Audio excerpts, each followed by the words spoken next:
আমি তোমাকে এইভাবে ভুলে যেতে বলি তোমার ওই মেয়েটার নাম্বারগুলিকে, যার সাথে তুমি প্রেমের গল্প করো, যেই তোমাকে বোকা বানিয়েছে। কেউ যখন থাকে না তখন তুমি কোনো মতেই টিকতে পারো না। খুব চেষ্টা করে গেছে এখান থেকে জীবন বাজি রেখে আর কোনোদিন কথা বলবো না, রাতি পার হয়নি, রাতি পার হয়নি।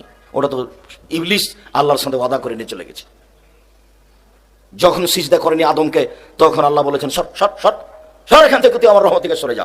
তখন বলছে ঠিক আছে যাবো, দুটা কথা। হ্যাঁ কি? আমি কিয়ামত পর্যন্ত বাঁচতে চাই। ঠিক আছে দিলাম। আদম সন্তানকে ভ্রান্ত করবো, কেমনি জান্নাতে যায় তা দেখে ছেড়ে দেবো। ওর একটা জিদ আছে না, আপনি আর আমি বুঝতে পারি না। ও তো জিদে পড়ে আছে, আমার বিরুদ্ধে জিদে পড়ে আছে কে? শয়তান। ও একটা জাদু, শয়তান একটা জাদু। 1 মিনিট আগে ভালো ছিলেন, 1 মিনিট পরে উল্টে গেছেন। আরে ঘুমাইতে যাচ্ছেন তখন কসম করেছেন ওর সাথে আমি কথা বলবো না বলবো না বলবো না বলবো না। 2 মিনিট পার হয়নি, ঘুমিয়ে আসেনি, আপনি আবার রিং দিয়েছেন। ওর ভিতরে আছে, ও এত পাওয়ার দিয়ে আল্লাহ সৃষ্টি করেছেন, যা চেয়েছে তাই দিয়ে দিয়েছে। আর শেষের দিকে বলেছেন যে ও যতবার ক্ষমা চাইবে ততবার ক্ষমা করে দেবো। কিন্তু এটা তো আমার ক্ষমা চাওয়ার কাজটা তো আমরা করতে পারি না।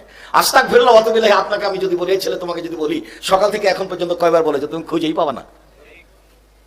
তাহলে আমরা তো মার খেয়ে গেছি বড় ধরনের। এখন তাকে তো এইভাবে বলেই সন্তুষ্ট করতে হবে।